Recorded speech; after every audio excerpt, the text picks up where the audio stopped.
সেই দিন সমাজ তাকে অবজ্ঞা করেছিল, আপনজন তাকে নিঃস্ব অবস্থায় ফেলে চলে গিয়েছিল এবং দুনিয়ার মানুষ তাকে পাগল বলে আখ্যা দিয়েছিল, কেবল একটি অদ্ভুত উটের বাচ্চার প্রতি তার অটল নিষ্ঠার কারণে। কিন্তু সময়ের চাকা যখন ২০ বছর ঘুরে এলো, তখন মরুভূমির তপ্ত বালুকারাশিতে মহান আল্লাহর এক অলৌকিক ইনসাফের চিত্র ফুটে উঠল। আসসালামু আলাইকুম ওয়া রাহমাতুল্লাহি ওয়া বারাকাতু। আপনাদের সবাইকে ভালোবাসা ও বরকতময় মুহূর্তের দোয়া জানাই।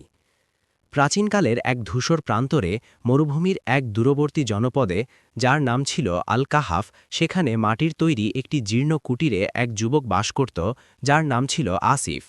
আসিফ প্রচণ্ড দরিদ্র ছিল।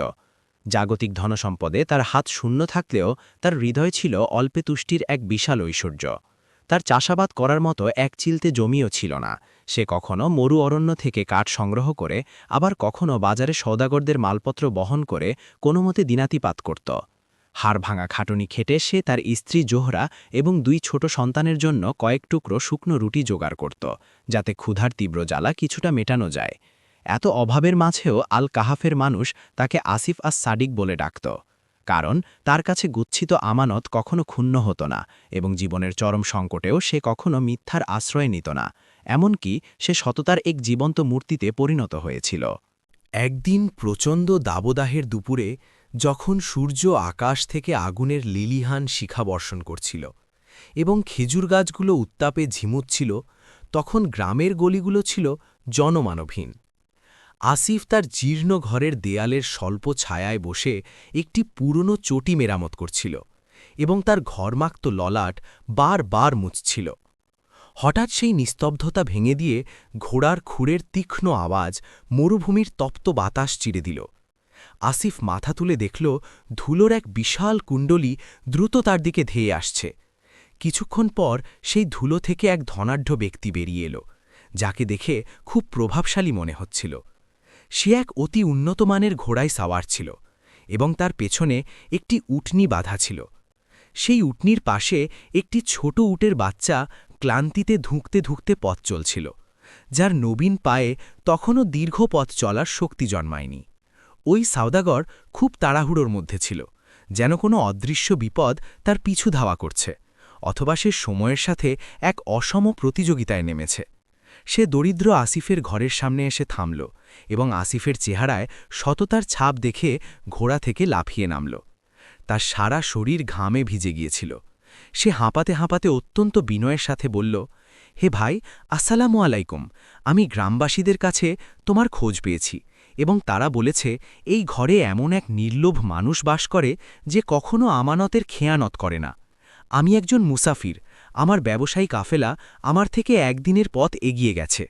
এই ছোট উটটি তার মায়ের গতি কমিয়ে দিচ্ছে এবং আমার দীর্ঘ সফরকে অত্যন্ত ঝুঁকিপূর্ণ করে তুলছে। যদি আমি একে এই তপ্ত মরুভূমিতে ফেলে যাই, তবে পিপাসায় এটি মারা যাবে। আসিফ উঠে দাঁড়াল এবং তার পুরনো পোশাক থেকে ধুলো ঝাড়ল। সে সেই ছোট্ট উটটির দিকে করুণ চোখে তাকাল, যা ক্লান্তি আর তৃষ্ণায় থরথর করে কাঁপছিল। তারপর সওদাগরের দিকে তাকিয়ে ধীরস্থির কণ্ঠে বলল, ওয়ালাইকুম আসসালাম। হে মেহমান, আপনার কি প্রয়োজন তা বলুন। সেই ব্যক্তি তার কোমরবন্ধ থেকে একটি উজ্জ্বল সোনার দিনার বের করে আসিফের হাতে রাখল। তারপর ছোট উটটির লাগাম আসিফের দিকে বাড়িয়ে দিয়ে গম্ভীর স্বরে বলল, এই ছোট উটটি আজ থেকে তোমার জিম্মায় এক পবিত্র আমানত। আমি একে প্রথমে আল্লাহর দায়িত্বে রাখলাম, তারপর তোমার জিম্মায় সুপর্দ করলাম, আর এই সোনার দিনারটি ওর দেখভালের খরচের জন্য রইল। আমি একে ফিরিয়ে নিতে একদিন অবশ্যই আসব, চাই তাতে যত বছরই সময় লাগুক না কেন। বলো আসিফ, তুমি কি এই মহান আমানত কবুল করলে? আসিফ সেই সোনার দিনারটির দিকে একবার তাকাল, যা সে দীর্ঘকাল স্পর্শ পর্যন্ত করেনি। তারপর ছোট উটটির অশ্রুসিক্ত করুণ চোখের দিকে তাকাল। তার অন্তরে এক বিশাল দায়িত্বের পাহাড় চেপে বসল, কিন্তু তার সহজাত মনুষ্যত্ব তাকে মুসাফিরের আরতি ফিরিয়ে দিতে দিল না। সে ভারী ও দৃঢ় কণ্ঠে ঘোষণা করল, আমি এই আমানত গ্রহণ করলাম। এটি আমার চোখের মণির মতো এবং আমার জীবনের বিনিময়ে হলেও আমার হেফাজতে থাকবে যতক্ষণ না আপনি ফিরে আসেন, ইনশাআল্লাহ। সেই অপরিচিত সওদাগর এক মুহূর্ত বিলম্ব করল না। সে তার তেজি ঘোড়ায় চড়ে বসল এবং উটনির দড়িতে টান দিল। উটনিটি তার বাচ্চার থেকে বিচ্ছেদ সহ্য করতে না পেরে এক বুক ফাটা আর্তনাদ করে উঠল। তারপর তারা বিদ্যুতের গতিতে বালিয়াড়ির আড়ালে অদৃশ্য হয়ে গেল। পেছনে একা দাঁড়িয়ে রইল আসিফ, এক হাতে একটিমাত্র সোনার দিনার, এবং পাশে এক রুগ্ন দুর্বল উটের বাচ্চা, যা ঠিকমতো নিজের ভার সামলাতে পারছিল না। এমন সময় আসিফের স্ত্রী জোহরা বাইরে গোলমাল শুনে বেরিয়ে এলো। সে তার স্বামীকে ওই তুচ্ছ জানোয়ারটির সাথে দাঁড়িয়ে থাকতে দেখল, এবং যখনই তার দৃষ্টি সোনার দিনারের উপর পড়ল, লোভে তার চোখ চকচক করে উঠল। সে ব্যাকুল হয়ে বলল, হে আসিফ, আল্লাহ আজ আমাদের প্রতি মুখ তুলে চেয়েছেন। একটি আস্ত সোনার দিনার! তুমি কি কিছু বিক্রি করেছ, নাকি কোনো দয়ালু মুসাফির এটি দান করেছে? এখন আমরা প্রচুর আটা, গোস্ত আর সন্তানদের জন্য দামি কাপড় কিনতে পারব। আসিফ এক বিষণ্ণ হাসি হেসে মাথা নেড়ে জোহরাকে বারণ করল এবং কঠোরভাবে বলল, না জোহরা, এই দিনার আমাদের ভোগ করার জন্য নয়, এবং এই উটটিও আমাদের সম্পদ নয় যে একে নিজের ভাবব। এটি একটি পবিত্র আমানত, এবং ওই সওদাগর অঙ্গীকার করেছে যে সে একদিন ফিরবেই, চাই যত সময় পার হোক না কেন। জোহরা প্রচণ্ড বিরক্তি ও ক্রোধে ফেটে পড়ল এবং ভ্রুকুচকে বলল, আমানত? আমরা কেন অন্যের বোঝা বইব, যখন আমাদের নিজেদের পেটে ভাত জোটে না? আর এই সামান্য এক দিনার কি এই আপত্তিকে ঠাওয়ানোর জন্য যথেষ্ট হবে বলে তুমি মনে করো? আসিফ পরম মমতায় ছোট উটটির মাথায় হাত বুলিয়ে অত্যন্ত শান্তভাবে উত্তর দিল, রিজিকের মালিক মহান আল্লাহ হে নারী। ওই ব্যক্তি আমার উপর অগাধ ভরসা করেছে, আর যে মানুষ অঙ্গীকার ভঙ্গ করে সে আসলে নিজের আত্মারই ক্ষতি করে। আমরা একে তাই খাওয়াবো যা আমরা নিজে খাব, আর আল্লাহ একে আমাদের কাছে নিরাপদ রাখবেন যতক্ষণের আসল মালিক ফিরে না আসে। সেই দিন জোহরা জানত না, আর না আসিফ জানত, যে এই বয়ে যাওয়া সাধারণ মুহূর্ত এবং এই কঠিন আমানত তাদের জীবনের সবচেয়ে ভয়ঙ্কর পরীক্ষা হতে চলেছে, যা তাদের সাজানো সংসারকে ওলটপালট করে দেবে এবং এমন এক দুর্যোগের সৃষ্টি করবে যা তাদের হৃদয়কে নিংড়ে বের করে আনবে। আসিফ ছোট উটটিকে তার ভাঙাচোরা আঙিনায় নিয়ে এলো এবং তার নিজের একমাত্র মাটির পাত্র থেকে জল পান করালো। তৃষ্ণার্ত উটটি পরম তৃপ্তিতে জল পান করতে লাগল। আসিফ আকাশের দিকে দুই হাত তুলে মৃদু স্বরে প্রার্থনা করল, হে দয়াময় আল্লাহ, আমাকে এই আমানতের গুরুভার বইবার শক্তি দান করো। এভাবেই এক চরম দরিদ্রের জীর্ণ কুটিরে এই রাজকীয় ভাগ্যের মেহমান আশ্রয় নিল। সময়ের চাকা বিরামহীনভাবে ঘুরতে থাকল এবং মরুভূমির ঋতুগুলো আল কাহাফে বারবার বদলাতে থাকল। সওদাগরের রেখে যাওয়া সেই সোনার দিনারটি প্রথম কয়েক মাসের মধ্যেই নিঃশেষ হয়ে গেল, কারণ ছোট উটটি অকল্পনীয় দ্রুত গতিতে বড় হচ্ছিল এবং সেই সাথে পাল্লা দিয়ে তার ক্ষুধা আর তৃষ্ণাও বাড়ছিল। সেটি কোনো সাধারণ পশু ছিল না, বরং অনন্য সৌন্দর্য ও অমিত শক্তির এক আধার হয়ে উঠছিল। গ্রামবাসীরা একে ঠাট্টা করে আসিফের উট বলতে শুরু করেছিল, যদিও আসিফ প্রতিবারই তাদের সংশোধন করে দিত যে এটি তার নয়। বছরের পর বছর কঠোর পরিশ্রম আর অবর্ণনীয় কষ্টে আসিফের সোজা পিঠ কিছুটা নুয়ে গিয়েছিল। সে দিন রাত উদয়স্ত খাটত এবং নিজের সন্তানদের খাবারের অংশ কমিয়ে দিয়েও এই অবলা প্রাণীর জন্য ঘাস জোগাড় করত। তার সন্তান কামাল ও আয়েশা উটটির দিকে এমন দৃষ্টিতে তাকাত যাতে বিস্ময় আর চাপা দীর্ঘশ্বাস থাকত। তারপর নেমে এলো এক চরম বিপর্যয়।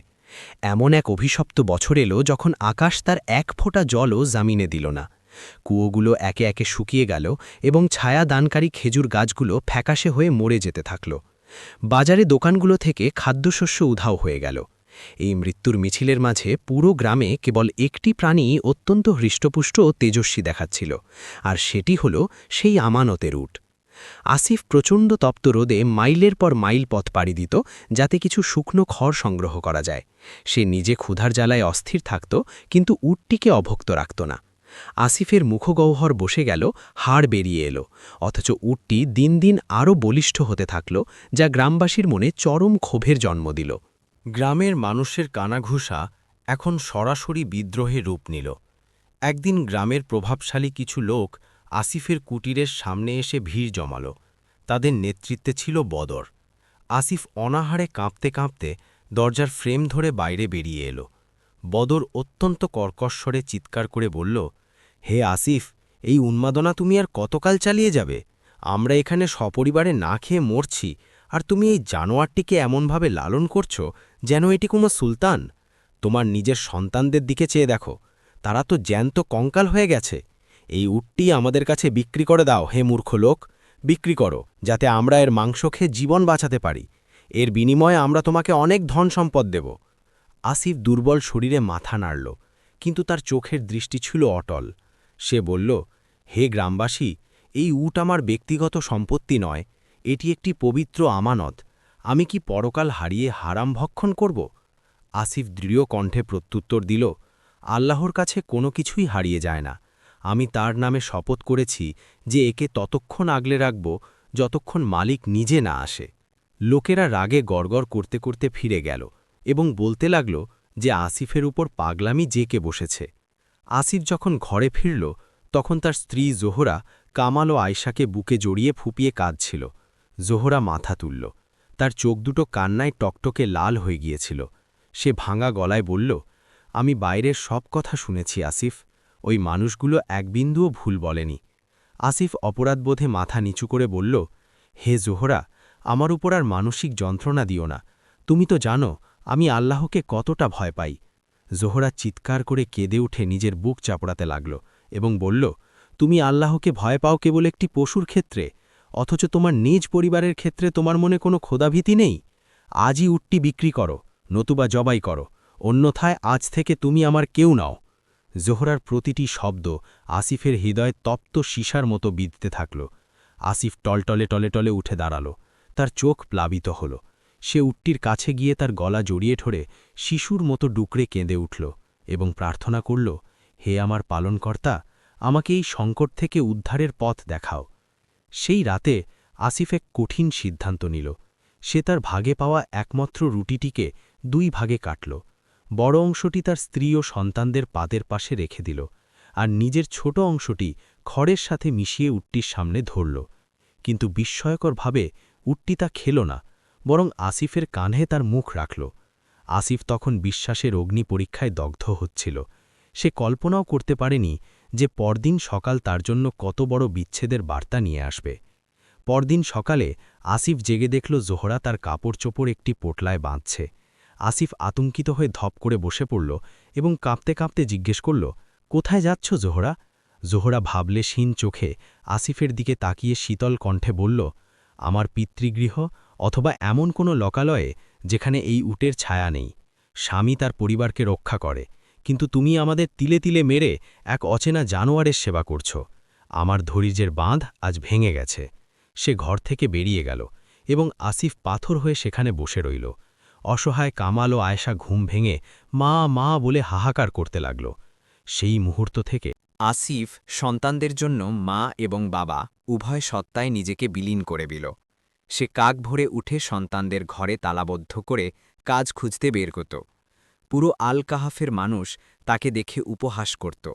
গভীর রাতে যখন ক্ষুধার জ্বালায় শিশুরা আর্তনাদ করত, আসিফ তাদের বুকে চেপে ধরত এবং নিজের মুখের গ্রাস তাদের খাইয়ে দিত। সে মাঝরাতে উটটির কানে কানে বলত, আমি তোমার জন্য আজ সর্বহারা। এক রাতে ছোট্ট আয়েশা প্রচণ্ড জ্বরে আক্রান্ত হল। আসিফের কাছে একটি কড়িও ছিল না বৈদ্য ডাকার। সে উটটির দড়ি খুলতে হাত বাড়াল, কিন্তু পরক্ষণেই এক অদৃশ্য কম্পনে তার হাত পিছিয়ে এল। সে আল্লাহর কাছে করা সেই কঠিন প্রতিজ্ঞার কথা স্মরণ করে কান্নায় ভেঙে পড়ল। অলৌকিকভাবে পরদিন সকালে আয়েশা কোনো ওষুধ ছাড়াই সুস্থ হয়ে উঠল। এভাবেই বছরের পর বছর আসিফের শরীরের ওপর দিয়ে বয়ে গেল। তার যৌবনের উজ্জ্বলতা হারিয়ে গেল এবং অকাল বার্ধক্য তাকে গ্রাস করল। তবুও সে তার আমানতের প্রতি অবিচল রইল। 20টি বছর অকৃক্রান্ত হল। আসিফ এখন এক বৃদ্ধ প্রবীণ। তার সন্তান কামাল ও আয়েশা অভাবের কষাঘাতে বড় হলেও তাদের পিতার কাছ থেকে আমানতদারির অমর দীক্ষা পেয়েছিল। আর সেই আমানতের উটটি এখন এক বিশাল আকার ও রাজকীয় পশুতে পরিণত হয়েছে।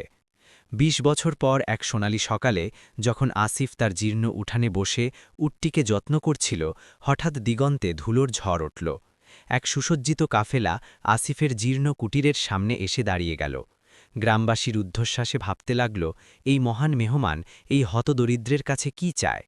আসিফ লাঠিতে ভর দিয়ে কাঁপতে কাঁপতে বাইরে এলো। সওয়ারি থেকে সেই রাজকীয় বৃদ্ধ নেমে এলেন। বৃদ্ধ আসিফের দিকে না তাকিয়ে সরাসরি সেই বিশালাকার উটটির দিকে এগিয়ে গেলেন। তিনি আবেগময় হাতে উটের ঘাড় স্পর্শ করলেন এবং তার বৃদ্ধ চোখ দিয়ে অশ্রু গড়িয়ে পড়ল। তারপর তিনি আসিফের দিকে তাকিয়ে রুদ্ধ কণ্ঠে বললেন, তুমিই সেই মহামানব। 20 বছর পরও তুমি তোমার সততায় অমলিন রয়েছ। আসিফ বিস্ময় ভরা কণ্ঠে জিজ্ঞেস করল, হে সম্মানিত মেহমান, আপনি কে? বৃদ্ধ হাসলেন এবং বললেন, আমি সেই সওদাগর যে ২০ বছর আগে এই উটটি আর একটি দিনার তোমার জিম্মায় রেখে গিয়েছিলাম। আমি ফিরে এসেছি, হে আমার ভাই। সেই সওদাগর উপস্থিত সমস্ত গ্রামবাসীর সামনে উদাত্ত কণ্ঠে ঘোষণা করলেন, হে আল কাহাফের অধিবাসীরা, আজ থেকে ২০ বছর আগে আমি একটি রুগ্ন উট আর ১ দিনার এই মানুষটির কাছে রেখে গিয়েছিলাম। আজ ফিরে এসে দেখছি সেই রুগ্ন পশু এক অজেয় সম্পদে পরিণত হয়েছে। আর যে মানুষটি নিজের জীবনের বিনিময়ে এই আমানত রক্ষা করেছে, সে নিজেকে এই পৃথিবীর শ্রেষ্ঠ সৎ মানুষ হিসেবে প্রমাণ করেছে। সওদাগর তার অনুচরদের হুকুম দিলেন সিন্দুকগুলো নিয়ে আসতে। সিন্দুক খোলা মাত্রই তার ভেতর থেকে সোনা, হীরা আর মণিমুক্তার আলোকছটা ছড়িয়ে পড়ল। সওদাগর বললেন, হে আসিফ, এটি তোমার ত্যাগের ন্যায্য পাওনা, আর এই উটটিও আজ থেকে তোমার নিজস্ব সম্পদ। আসিফ ডুকরে কেঁদে উঠলেন। এই অশ্রু প্রাপ্তির আনন্দের নয়, বরং এটি ছিল মহান আল্লাহর প্রতি কৃতজ্ঞতার। আসিফ মাটির সেজদায় লুটিয়ে পড়লেন। নিমিষেই জগতের সবচাইতে নিঃস্ব লোকটি বিত্তশালী ব্যক্তিতে পরিণত হল।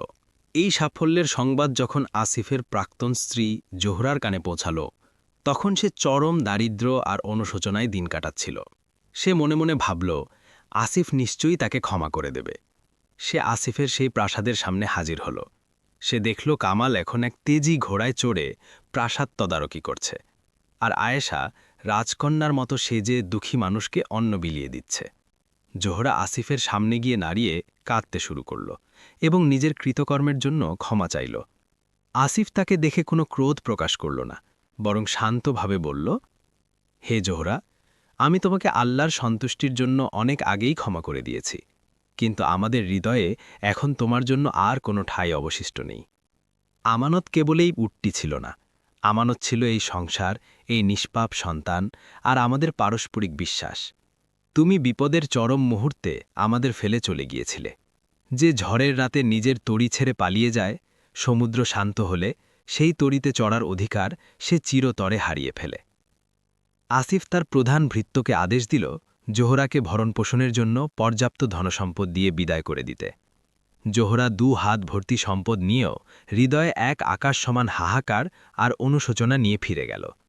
আসিফ তার বাকি জীবন সততা আর নিষ্ঠার এক উজ্জ্বল ধ্রুবতারা হিসেবে বেঁচে রইল। তার এই ত্যাগের মহিমা প্রজন্ম থেকে প্রজন্মান্তরে মরুভূমির বাতাসে প্রতিধ্বনিত হতে থাকল। মনে রেখো, মরুভূমির তপ্ত বালুর আড়ালে এক রাজকীয় কাফেলা অপেক্ষা করছে, আর আরশের উপর এক দয়ালু পালনকর্তা আছেন। কেবল অটল বিশ্বাসের সাথে অপেক্ষা করো। এভাবেই এই সত্য উপাখ্যানের সমাপ্তি হল। মহান আল্লাহ আমাদের সবাইকে ঈমানের পথে অবিচল রাখুন।